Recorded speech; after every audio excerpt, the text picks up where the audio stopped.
Selamat pagi, siang, sore, malam, Bapak Bobi Bawanto. Perkenalkan nama saya Clark Abel Silalahi dengan nomor rujuk mahasiswa 010432000042. Yang pada kesempatan kali ini saya akan membagikan apa yang telah saya pelajari selama setengah semester dalam kelas ekonomi politik kawasan Amerika Serikat. Pertama-tama saya ingin menjelaskan bahwa ekonomi dan politik itu merupakan dua entitas yang berbeda. Keduanya berada di dalam dimensi yang berbeda, tetapi pada dasarnya kedua konsep ini tidak dapat dipisahkan dari satu sama lain. Kenapa begitu? Karena pada satu titik pasti mereka akan mempengaruhi satu sama lain. Kemudian sebelum kita membahas apa itu ekonomi dan apa itu politik, saya akan memulai pembahasan dengan menjelaskan hubungan ekonomi politik dengan keamanan nasional. Pertama, kita dapat melihat bahwa ekonomi dan politik itu berada pada dunia yang berbeda. Ekonomi itu dilandaskan oleh logika pasar dan cenderung berusaha untuk keluar dari kendali politik dalam sebuah negara. Kenapa? Agar dapat bergerak sebebas-bebasnya. Politik di sisi lain sangat kontras dengan ekonomi, di mana sistem politik sebuah negara itu biasanya cenderung memiliki fungsi yang mengikat, mengatur, dan membatasi aktivitas ekonomi. Kenapa? Agar dapat digunakan untuk mencapai tujuan nasional, yang salah satunya adalah keamanan nasional. Kemudian kita akan langsung masuk ke bagian selanjutnya, sebuah konsep yaitu merkantilisme dan liberalisme ekonomi, sebuah konsep yang benar-benar bertolak belakang yang sangat berbeda. Pertama, saya akan menjelaskan apa itu merkantilisme. Jadi merkantilisme dapat dilihat sebagai sebuah konsep di mana negara itu harus meminimalisir keterikatan ekonomi dengan negara lain demi mengurangi potensi ancaman yang dapat terjadi apabila terjadi konflik atau peperangan di dunia. Jadi merkantilisme itu melihat bahwa satu-satunya tujuan dari aktivitas ekonomi adalah untuk meningkatkan kekuatan negara. Namun, berbeda dengan liberalisme ekonomi itu melihat bahwa kekayaan sebuah negara itu dia tidak dilihat dari jumlah emas yang dimiliki, melainkan dari pendapatan per kapita masyarakat yang dapat dikenakan pajak. Jadi pada dasarnya liberalisme ekonomi melihat bahwa satu-satunya tujuan dari aktivitas ekonomi adalah untuk melayani individu. Kemudian dia juga belajar mengenai Bretton Woods System yang diciptakan dengan tujuan untuk menghadirkan regulasi yang jelas untuk sistem moneter dan perdagangan internasional. Dan ada 3 organisasi yang dibentuk. Yang pertama ada IMF, kedua World Bank, yang ketiga adalah World Trade Organization. Kalau saya harus merangkum dengan kalimat yang singkat, maka menurut saya ketiga organisasi ini merupakan sebuah manifestasi konkret dari konsep-konsep liberalisme ekonomi yang menekankan kepada keterbukaan, di mana organisasi-organisasi ini juga diperlukan sebagai landasan untuk dilakukannya globalisasi dalam ekonomi internasional seperti saat ini. Kemudian saya juga mempelajari mengenai introduction kepada Amerika Latin, di mana di sini sebelum masuk ke Amerika Latin, Pak Wibawanto juga menjelaskan menyinggung sedikit mengenai Regional Security Complex Theory, di mana Pak Wibawanto menyajikan konsep tersebut sebagai sebuah pengantar agar dapat lebih mudah memahami secara spesifik apa itu kawasan dan kawasan Amerika Serikat.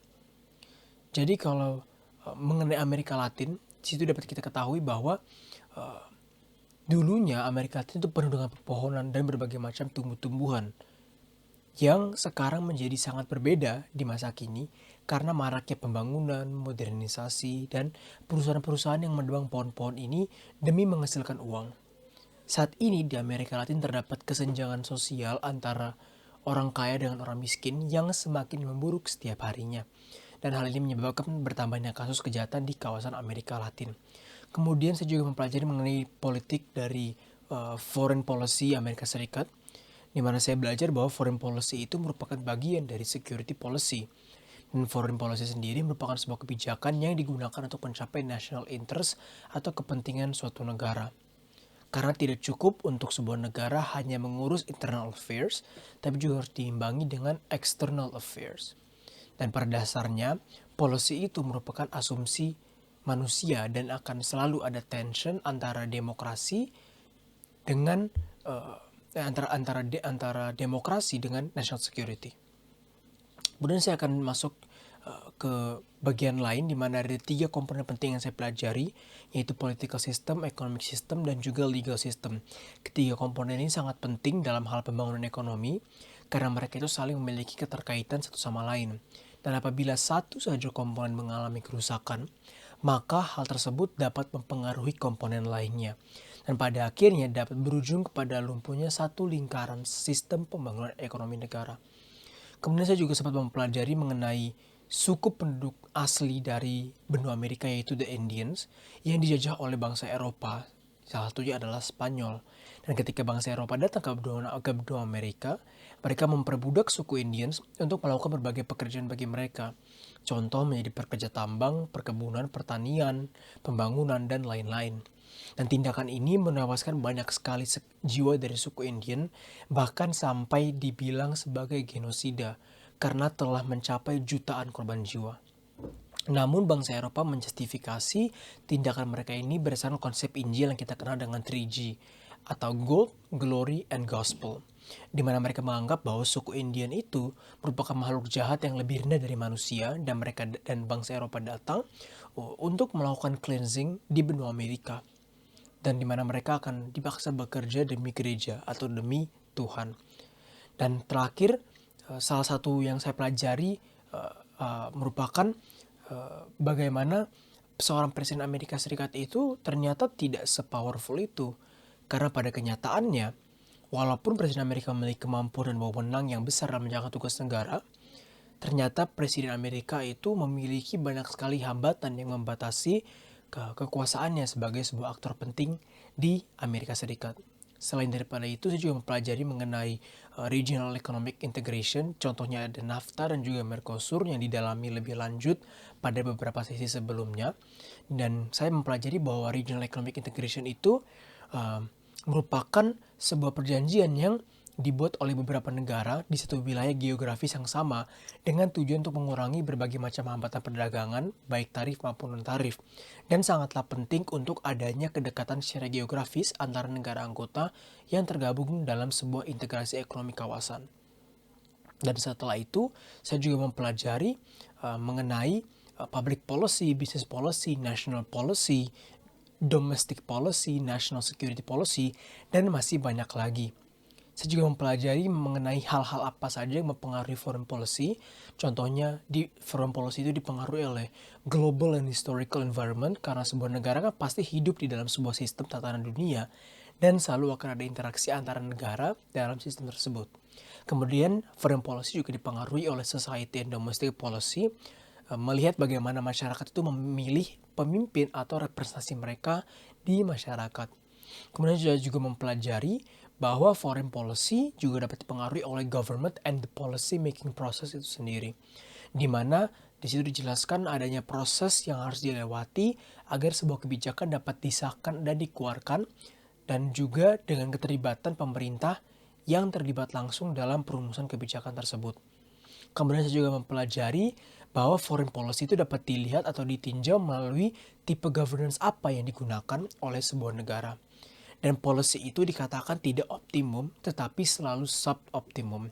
Karena policy itu berbicara mengenai continuity and change. Continuity berbicara mengenai policy yang sudah ada, yang telah ada, dan masih berlanjut hingga saat ini. Sedangkan change berbicara mengenai policy yang telah ada, tetapi terpaksa harus diganti, karena harus mengikuti perubahan yang terjadi pada zaman atau masa kini. Lalu saya juga belajar bahwa national interest itu merupakan representatif dari interest masyarakat. Dan di sini juga dibahas mengenai grand policy Amerika Serikat, yang secara singkat dapat saya jelaskan bagaimana pemerintah itu memformulasikan serangkaian rencana yang dicapai dalam jangka waktu tertentu. Ada means dan juga ada means juga ada ways. Means ini berbicara mengenai elements of power seperti quality, geography, capital, infrastructure, dan masih banyak lagi. Dan kemudian ada institutions and actors yang berbicara mengenai bagaimana ia memanfaatkan instrumen negara demi mencapai kepentingan negara. Instrumen tersebut meliputi diplomatic, informational, military, and economic. Elements of power itu juga harus di-convert karena tidak boleh bangga atau satisfied oleh potential power semata. Kemudian means itu harus digunakan. Bagaimana caranya? Itulah ada ways. Ways itu ada beberapa pendekatan seperti observe, accommodate, shape, persuade, enable, induce, coerce, subdue, and eradicate.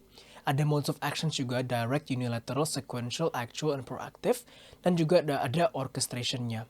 Semua ini apabila menjadi sebuah satu lingkaran ataupun sebagai sebuah sebagai strategi, itu semua tujuan akhirnya adalah untuk national interest negara yang sifatnya enduring, yang berasal dari founding fathers biasanya. Itu saja dari saya karena sudah sedikit overtime. Terima kasih Pak Wibawanto. Tuhan memberkati, salam sehat.